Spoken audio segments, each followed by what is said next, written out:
नमस्कार, weekly topics में आप सभी का स्वागत है। मैं हूं सुमित और वीकली टॉपिक्स जहां पर हम बातचीत करते हैं इस पूरे हफ्ते के बाजार को लेकर और साथ ही साथ इस हफ्ते के बाजार के बाद अब आपकी रणनीति क्या हो, किन शेयरों पर आप दांव लगाएं, क्या मान रहे हैं जानकार, कहां पर पैसा बन सकता है, इन सब पर हमारी बातचीत होती है। और हर बार की तरह हमारे साथ दो जानकार मौजूद रहते हैं जिनसे हम बातचीत करते हैं मार्केट्स को लेकर भी और आपके पिक्स को लेकर भी। लेकिन आज के दोनों जानकारों को जोड़ने से पहले इस पूरे हफ्ते का बाजार आपकी स्क्रीन पर आएगा। हमारे साथ गौरांग सर भी हैं, नरेंद्र सर भी हैं, उनसे हम बातचीत करेंगे आगे। लेकिन पूरे हफ्ते का मार्केट्स लेकर आइए, किस तरह की सिचुएशन बनते हुए दिखाई पड़ी। दरअसल ये हफ्ता थोड़ा सा चौपी रहा, इवेंटफुल था, एक्सपायरीज तो रही इस हफ्ते की, लेकिन क्योंकि अब आप आरबीआई एमपीसी का आउटकम इस हफ्ते के अंदर आता हुआ दिखाई पड़ा जहां ब्याज दरों में बदलाव नहीं हुआ, तो इंडेक्स ने करीब 1% के आसपास गिरावट दिखाई। निफ्टी करीब 1/4% या फ्लैट साइड पे बंद होता हुआ दिखाई पड़ा। निफ्टी बैंक हालांकि 3/4% नीचे बंद हुआ, जबकि कुछ रिकवरी लास्ट आवर में या लास्ट के हफ्ते के आखिरी हिस्से में देखने को मिली भी। उसके बावजूद भी मिड कैप 1% चढ़कर बंद हुआ और small cap more or less flat side पे कहीं जाके small flat to negative side पे कहीं बंद होता हुआ दिखाई पड़ा। शानदार तेजी पीएसयू में जारी है। पीएसयू बैंक अब उसमें आ चुका है 5% की तेजी में। फार्मा 3.5% ऊपर, मीडिया, एनर्जी, रियल्टी 2.5 से लेकर 3% के आसपास का उछाल यहां पर देखने को मिला। इस बार प्राइवेट बैंक थोड़ा पिछड़े, करीब 2.5% के आसपास की बिकवाली रही। एफएमसीजी, आईटीसी से दिग्गजों में बिकवाली, नेस्ले से दिग्गजों में बिकवाली का इम्पैक्ट यहाँ रहा। 2.5% के आसपास की बिकवाली बनते हुए दिखाई पड़ी। लेकिन आईटी ने भी कमान संभाल ली और टीसीएस शेयर जो कि इस बार नए ऑल टाइम हाइस को इस पूरे हफ्ते में अचीव करते हुए दिखाई पड़े। इन सभी नंबर्स के बीच में अब इस हफ्ते के बाद क्या हो आपकी रणनीति, क्या मान रहे हैं जानकार, कैसा है बाजार, इन सब पर बातचीत कर लेते हैं। हमारे साथ गौरांग सर और नरेंद्र सर मौजूद भी हैं। तो पहले नरेंद्र सर, आज मार्केट्स का टेक मैं पहले आपसे लूँगा, तो बाजार को आप कैसे रीड कर रहे हो? क्योंकि इस हफ्ते मार्केट्स ने मतलब थोड़ा पकाया, थोड़ा परेशान किया, थोड़ा दिक्कतों में रहा।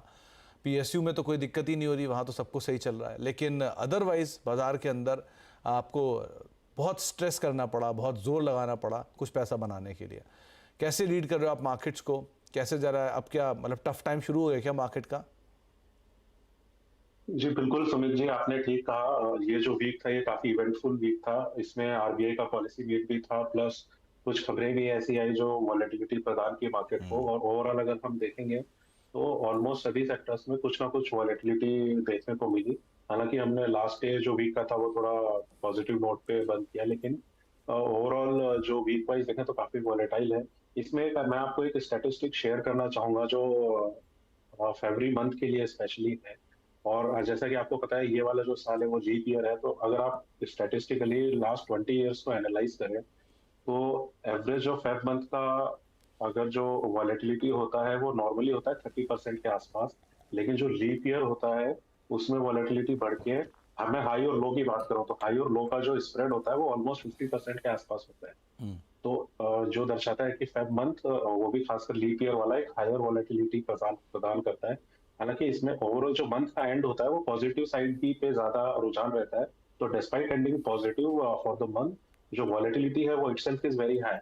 तो हिस्टोरिकली भी स्टैटिस्टिकली भी काफी वॉलेटाइल है। और जिस हिसाब से देख रहे हैं रिजल्ट सीजन भी ऑलमोस्ट कंप्लीट हो गया है, तो कोई फंडामेंटल ट्रिगर्स मेजर अभी है नहीं है। और मेनली न्यूज फ्लो और शॉर्ट टर्म जो ट्रेडिंग पैटर्न है उसी पे ही डिपेंडेंट रहने वाला है अगले हफ्ते में। तो नरेंद्र सर, क्योंकि अर्निंग सीजन चल रहा है और अर्निंग का लास्ट लैग है जिसमें अब आपके पास हैवी वेट्स नहीं होते हैं, लेकिन कैश मार्केट के बहुत सारे नंबर्स आते हैं और प्लस मिड कैप के बहुत नंबर होते हैं और वो नंबर्स में बहुत उतार चढ़ाव होता है। कहीं पर जैसे मिसाल तौर पे अगर मान लिया आईटीसी है तो वहाँ कुछ खबर आ गई नेगेटिव तो 4% वेटेज उसका, 4% उसके फॉल ने वेटेज गिरा दिया एफएमसीजी का, या पेटीएम ने सेंटिमेंट बिगाड़ दिया। तो ऐसी करके सिचुएशन बनती रहती है। तो ये टाइम भी अब खत्म होने वाला है, नेक्स्ट वीक से अर्निंग भी खत्म हो जाएगी, फिर बिल्कुल ही मूवमेंट खत्म हो जाएंगे खबरों का भी। फिर आप कैसे देख रहे हो? जी डेफिनेटली। और वही मैंने कहा कि almost lack of base trigger, जो फंडामेंटल ट्रिगर्स है वो ही हिसाब से रहेगा। और जो नॉर्मली जो ट्रेडिंग पैटर्न्स या जो न्यूज फ्लोज आएंगे स्पेशली इलेक्शन से रिलेटेड या फिर कोई ना कोई अनाउंसमेंट से रिलेटेड, तो उसी के बेस पे मार्केट चलेगा। लेकिन ओवरऑल अगर बात करें तो जो मोमेंटम है वो सेंटिमेंट है वो पॉजिटिव ही है। और अगर अच्छे स्टॉक्स हैं उनमें इस तरह का न्यूज फ्लो के हिसाब से अगर कोई जर्क आता है तो डेफिनेटली लॉन्ग टर्म के लिए बाइंग अपॉर्चुनिटी बनता ही है मार्केट के अंदर। तो अच्छे स्टॉक्स में आप खरीद के अपना पोजीशन धीरे धीरे बिल्डअप कर सकते हैं आगे आने वाले टाइम में अगर अपॉर्चुनिटी मिलती है तो। तो कोई भी अगर फॉल मिलता है किसी अच्छे स्टॉक में तो उसको अपॉर्चुनिटी को आप ज़रूर इनकैश करें और उसके आधार पर बाजार में अपनी रणनीति को तेज़ी की तरफ ही बना के रखें। लेकिन दो चीज़ें इसमें हैं, एक फॉल और दूसरा अच्छे स्टॉक, इन दोनों को आप हाईलाइट करके रखिएगा। गौरांग सर, अब आपकी तरफ से मार्केट का क्या टेक है, क्योंकि बाजार ने पूरे हफ्ते बहुत ज़्यादा दिक्कतों भरा रहा है, तो क्या आगे भी ये सिचुएशन ऐसी रहेगी रेंज बाउंड ट्रेड की? एक सेक्टर चल रहा है, पीएसयू जोरदार तेजी में चले ही जा रहा है, पीएसयू नहीं चलता तो पीएसयू बैंक चलने लग जाते हैं, तो ड्राइवर बदल रहे हैं, बस कहानी वही है कि पीएसयू में जोरदार तेजी चल रही है। क्या करना चाहिए? बहुत बहुत धन्यवाद सुमित जी, आपका इस मंच पर आमंत्रित करने के लिए, और आप सभी को शुभ दिन हमारे तरफ से। तो बाजार के दो पहलू होते हैं, उतार और चढ़ाव, और ये दो पहलू बाजार में हमेशा कायम रहेंगे। अब हमने 22,126 का सर्वोच्चम स्तर निफ्टी में छुआ था कुछ दिन पहले, और उसके पश्चात हमने 21,300 और उसके थोड़े बहुत नीचे के भी स्तर देखे, और फिर वापस ऊपर तरफ के रुझान, जहां पर हमने 22,000 का स्तर क्रॉस किया, और फिर नीचे की तरफ के दायरे। तो ये उतार चढ़ाव बाजार में होता रहेगा। कारण भिन्न विभिन्न हो सकते हैं, राष्ट्रीय स्तर पर, अंतर्राष्ट्रीय स्तर पर, क्षेत्र को लेकर के, कंपनी को लेकर के, वगैरह वगैरह। लेकिन इस हफ्ते सोमवार को जब शुरुआत हुई थी बाजार की, तो हमने बाजार के ऊपर एक हफ्ते का ब्यौरा दिया था, और वहां पर हमने बताया था कि निफ्टी का दायरा जो है वो नीचे की तरफ 21,600, 21,700, और ऊपर की तरफ 22,000, 22,100, ये दायरे के बीच में कामकाज कर सकता है बाजार, और जो भी परिस्थितियां हमारे सामने हैं। और आने वाले हफ्ते में भी हमें लग रहा है कि ये दायरा बना रहेगा, बशर्ते कि कोई कैसी खबर आ जाती है जिसमें थोड़ा बहुत बाजार का रुझान आपको बदलता है या तेवर बदलते हुए नजर आए। क्षेत्र के आधार पर नतीजे हैं तीसरी तिमाही के इस वित्तीय वर्ष के, तो क्षेत्र के आधार पर, कंपनी के आधार पर थोड़ी बहुत हलचल अगले हफ्ते भी होगी, और उसके पश्चात तीसरी तिमाही के नतीजे विराम ले लेंगे, यानी पूर्ण हो जाएंगे। फिर नजर रहेगी सरकार की तरफ से क्या घोषणा आता है, और कच्चे तेल के दाम किधर जाते हैं, वगैरह वगैरह। लेकिन हाँ, नीचे की तरफ की अगर आप बहुत ही गहरी नीचे की तरफ की बात करें तो 21 नीचे जाना मुश्किल लगता है, और ये स्तर पिछले साल अगर आप देखें तो करीबन महीना डेढ़ महीना बाजार 21,300, 21,500 के बीच में घूम रहा था। तो जब भी गिरावट आती है, मैं मानता हूं खरीदारी का बेहतर मौका मिलता है। तो जब भी गिरावट आए, खरीदारी का एक बेहतर मौका आपके लिए ज़रूर बाजार खोल देता है, ये बात भी गौरांग सर भी मान रहे हैं। तो चलिए, मौके की बात हुई है तो शुरुआत भी कर ही लेते हैं। नरेंद्र सर, पहला नाम आपकी तरफ से। जी, हमारा जो पहला स्टॉक है वो लार्ज कैप से आईसीआईसीआई बैंक लिमिटेड है। और अगर आप इसके लेटेस्ट रिजल्ट की बात करें तो हेल्दी लोन बुक थी, जो ग्रोथ दिखाई है 18.5% की, जो कि रिटेल से आई है, जो मेजर ग्रोथ आई है। और एसेट क्वालिटी भी देखा तो स्टेबल है, और जो मैनेजमेंट का आउटलुक भी आया है वो फेवरेबल है, और स्लिपेजेस भी कम आई हैं। और अगर वन टाइम प्रोविजनिंग जो एआईएफ के अकाउंट से आई थी वो अगर निकालते तो क्रेडिट कॉस्ट की फेवरेबल थी 50 बिप्स पे। और एनआईएम की भी देखें तो कंप्रेशन जो है वो कम आया है एनआईएम का। और जो आउटलुक है मैनेजमेंट का, जो गाइडेंस है मैनेजमेंट की, वो है कि एनआईएम्स सिमिलर ही रहेंगे जो प्रीवियस ईयर थे। तो इसमें आप बाय करके चल सकते हैं। हमारा जो टारगेट है वो 1,234 रुपीज का है। तो 34 रुपया के टारगेट्स के लिए आप आईसीआईसीआई बैंक पर बेट कर सकते हैं। नरेंद्र सर, एक सवाल उठ गया मेरे मन में, ICICI bank versus HDFC bank, अगर किसी को बेट करना हो लॉन्गर ड्यूरेशन ऑफ टाइम के लिए, तो आप क्या करोगे? जी, इसमें अगर आप वैसे ओवरऑल देखें कि करंट सिनेरियो में, तो करंट सिनेरियो में डेफिनेटली आईसीआईसीआई बैंक लीड करता हुआ दिख रहा है। वैल्यूएशन टर्म्स में भी अगर आप हिस्टोरिकली बात करें तो एचडीएफसी बैंक लीडर हुआ करता था अपने प्राइवेट बैंक्स में, टॉप 2 कैटेगरीज में आता था, जो कि अब पिछड़ चुका है, और आईसीआईसीआई उसको ओवरटेक कर चुका है। तो जब तक थोड़ा सा ये मर्जर इश्यूज रिजॉल्व आउट नहीं हो जाते और थोड़ा सा इसमें स्टेबिलिटी नहीं आ जाती अर्निंग्स में, तो तब तक आईसीआईसीआई बैंक बेटर है। उसके बाद हमको देखना होगा कि एचडीएफसी बैंक की जो आगे की ग्रोथ है after stabilisation of the numbers वो किस प्रकार की है, तो वहां पे एक मार्केट री रेटिंग का सोच सकता है। लेकिन फिलहाल अगर आप मीडियम टर्म की बात करें तो आईसीआईसीआई बैंक बेटर का प्लेस है, और उसमें ही आपको बने रहने का कोशिश करना चाहिए। जैसे बैंक नाम आपके सामने है, भाव आपके स्क्रीन पर है, 1234 रुपए के टारगेट्स के लिए आप खरीदारी कर सकते हैं। गौरांग सर, आपकी तरफ से पहला नाम। तो आपने इस कार्यक्रम की शुरुआत में कुछ बात करी थी, आईटी क्षेत्र ने कमान संभाली। इसी क्षेत्र से एक मझौली कंपनी है जो मेरे ख्याल से पिछले 1-1.5 साल से निरंतर नतीजों के आधार पर बेहतर रुझान लेकर के आ रही है। नाम है सायंत लिमिटेड। ये company IT enable services provide करती है, खास करके इंजीनियरिंग, रिसर्च और डेवलपमेंट सेगमेंट में। और जो नतीजे हमने इस तीसरी तिमाही में देखे हैं, वो जो कुछ पहलुओं पर, कुछ जगहों पर हमारा जो आकलन और अनुमान था, उससे थोड़े बहुत बेहतर आंकड़े आए हैं। इसी तर्क को ध्यान में रखते हुए हमने साइंस लिमिटेड के जो लक्ष्यांक है, उसको बढ़ा करके 2450 का किया है सुमित। और एक ध्यान में रखने वाली बात है कि ये तीसरी तिमाही के नतीजे ऐसे थे जहां पर इससे पहले तो mid cap IT company, Majhauli कंपनियां बहुत आंकड़े बेहतर लेके आती थी, लेकिन इस बारी कुछ मझौली आईटी कंपनियों ने निराश किया, लेकिन इसने निराश नहीं किया। और हमें लग रहा है एक बहुत बड़ा मौका है, अगर आपके पास समय की पाबंदी नहीं है तो निवेश करने के लिए, लंबी अवधि के लिए। गौरांग सर, अगर मैं गलत नहीं हूं तो शायद 2014, 15, 16 उन सालों से आप इस कंपनी को लगातार कुछ ना कुछ टिप्पणी कर रहे हो, रिकमेंडेशन की राय दे रहे हो। 500-600 रुपए का दाम होता था और वहां से चलता हुआ शेयर आज 2000 प्लस हो गया। आपने दामन नहीं छोड़ा इसका।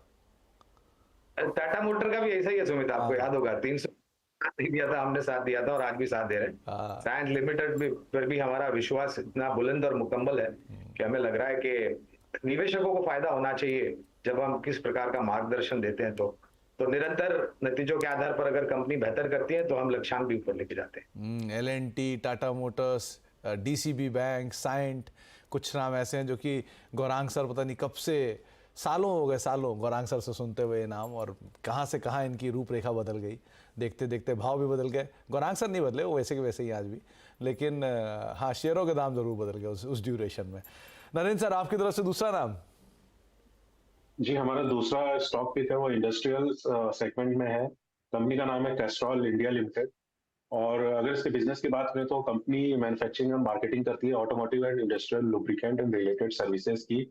और कंपनी का जो नया प्रोग्राम है की मोबिलिटी, जो कि पार्टनरशिप के साथ चल रहा है, तो इसमें जो जियो के साथ पार्टनरशिप है, जेवी है, उससे काफी अच्छा डिस्ट्रीब्यूशन नेटवर्क कंपनी को मिलता है ऑल ओवर इंडिया का इसके ट्रेडिशनल बिजनेस के लिए, जो कि आराम से 5 to 7% का एक ग्रोथ ट्रेजेक्टरी प्रदान कर सकता है कंपनी को आने वाले दिनों की। लेकिन इसमें खास बात जो एक ऐड हो रही है इसके बिजनेस में, एज उसको आप चाहे डाइवर्सिफिकेशन का नाम दे दें या फिर एक नया सेगमेंट का नाम दे दें, वो है थर्मल फ्लूइड्स की। तो जैसे इलेक्ट्रॉनिक व्हीकल हमारे इंडिया में जिस हिसाब से ग्रोथ की उम्मीद है आने वाले 5 साल 10 साल में, प्लस जिस हिसाब से आईटी का डेटा का कंजम्पशन और आईटी सर्विसेज की डिमांड है, उसी हिसाब से जो डेटा सेंटर्स हैं उनका भी इंडिया में एस्टेब्लिश होना स्टार्ट हो गया है। तो ये दोनों सेगमेंट में आपको थर्मल फ्लूइड्स, जो कि बैटरीज हो या फिर जो डेटा सेंटर्स हो, वहां पे कूलिंग सॉल्यूशंस की जरूरत बहुत ज्यादा होती है। तो कंपनी थर्मल फ्लूइड्स भी ऑफर करने वाली है और आगे जाके इसमें काफी बड़ा डिमांड भी है उसकी और काफी बड़ा मार्केट भी बनने वाला है। तो ये भी एक बहुत अच्छी अपॉर्चुनिटी कंपनी के लिए आई है लॉन्ग टर्म के लिए। तो इसमें आप डेफिनेटली लॉन्ग टर्म के लिए जा सकते हैं। हमारा इसमें टारगेट है 250 रुपीज का। नरेंद्र सर, बहुत लंबे समय से ये शेयर अंडर परफॉर्म कर रहा है। क्वालिटी में शेयर के कोई डाउट नहीं है, क्लास क्वालिटी, क्लास मैनेजमेंट, अच्छा प्रोडक्ट प्रोफाइल, लेकिन बहुत समय तक इसने बहुत सारे रिटेल निवेशकों का पेशेंस टेस्ट किया है। 150 रुपये, 160 रुपये, 180 रुपये की रेंज तक ये शेयर घूमता रहा। सडनली इसमें कुछ बाइंग शुरू हुई है, 201, 202 अब पहुँचा है जाके। तो लग रहा है ये अब जो पिछले 3 महीने उसने कमाल दिखाया है 40-50% का, ये कमाल कंटिन्यू करेगा इसी तरह का? जी हाँ, बिल्कुल। इसमें अगर आप रिजल्ट्स की बात करो तो काफी अच्छा रिजल्ट आया। जो एक्सपेक्टेशन थी मार्केट से, उससे अच्छा रिजल्ट आया ट्रेडिशनल बिजनेस में। और जो इनका नया बिजनेस है वो भी काफी अच्छा मार्केट शेयर लेके आएगा कंपनी के लिए। और जो कंपनी को जो बैकिंग मिलती है इसके पेरेंट से, वहाँ जहाँ पे जो R&D जो पेरेंट करती है, जो वहां से जो प्रोडक्ट्स कंपनी इंडिया में लॉन्च कर सकती है, वो भी एक बहुत ही बेहतरीन class of line of products है। तो वो इसको एक फर्स्ट मूवर और एडवांटेज देता है न्यू इमर्जिंग सेगमेंट्स के अंदर, जो किसी और कंपनी के पास नहीं है। और इसीलिए मैं कह रहा था कि जो थर्मल फ्लूइड्स है वो बहुत एक क्रिटिकल कंपोनेंट है आपका ईवीज के अंदर और इवन डेटा सेंटर्स के अंदर। तो वो भी एक काफी बड़ा मार्केट होने वाला है आगे आने वाले टाइम में इंडिया का।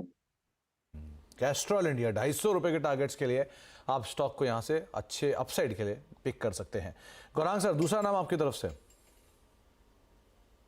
EFMCG यानी कि electronic fast moving consumer goods बनाने वाली कंपनी, भारत देश में काफी लंबे समय से स्थापित और एक बढ़ती हुई कंपनी, हैवेल्स इंडिया लिमिटेड। तुम्हें ये कंपनी भिन्न विभिन्न कारोबार में काम करती है। जो मुख्य कारोबार है इनका वो है switch gears, cables and wires, lighting fixtures और कंज्यूमर अप्लायंसेस। निरंतर प्रयास R&D के द्वारा ये अपने प्रोडक्ट रेंज को बढ़ाने की कोशिश करते हैं और इनका मार्केट शेयर भी अच्छा खासा है। 2-3 चीजें हैं जहां पर हमारी नजर बनी हुई और हमें विश्वास है कि ये जो बहुत ही मजबूत डिमांड हम रियल एस्टेट और कंस्ट्रक्शन में देख रहे हैं, उसके साथ साथ होम रिनोवेशन, हाउस डेकोर या फिर कोई दूसरा प्रकार का आप ऑल्टरनेटिव देख लीजिए, वहां पर भी इनके प्रोडक्ट्स काफी बाजार में चर्चा में रहते हैं। और सबसे बड़ी बात यह है कि इनके प्रोडक्ट्स के तरफ जो कंज्यूमर लॉयल्टी है वो सर्वोच्च स्तर के आसपास है। नतीजों के आधार पर लक्ष्यांक जो हमने निर्धारित किया है लंबी अवधि के लिए वो है करीबन 1500 के आसपास। 1500 के टारगेट्स के लिए आप हेवेल्स को देख सकते हैं। ये क्वार्टर के नंबर्स वैसे भी आउट परफॉर्म करे गए थे बाकी पीयर से कंपैरिजन में। तो अगर आप कोई स्टॉक एफएमईजी स्पेस से, fast moving electrical goods space से कुछ ढूंढ रहे हैं तो आप हेवेल्स के ऊपर नज़र बना के रख सकते हैं। एक ब्रेक का वक्त हो गया। ब्रेक के बाद 2 और शेयर जिनके ऊपर हम बातचीत करेंगे अपने जानकारों से। छोटे से ब्रेक के उस तरफ। और हर हफ्ते हम इस वीकली टॉपिक्स में बातचीत करते हैं उस हफ्ते के बाजार को लेकर भी, और साथ ही साथ 2 जानकारों से हम चर्चा करते हैं उन स्टॉक्स के ऊपर भी जहां पर आप अगले हफ्ते के लिए नज़र बना के या फिर मीडियम टर्म के लिए नज़र बना के रख सकते हैं। 4 स्टॉक्स पे हम बातचीत कर चुके हैं और 2 स्टॉक्स पे हम बातचीत करेंगे। नरेंद्र सर, अगला नाम आपकी तरफ से कौन सा रहेगा? जी, हमारा नेक्स्ट स्टॉक पिक है वो ऑटो कंपोनेंट सेक्टर से है। कंपनी का नाम है संधार टेक्नोलॉजीज लिमिटेड। और कंपनी के अगर आप फाइनेंशियल्स की बात करें तो रिजल्ट जो लेटेस्ट है वो बहुत ही बेहतरीन रिजल्ट आए थे और कंपनी ने सरप्राइज किया था प्रॉफिटेबिलिटी टर्म्स के अंदर।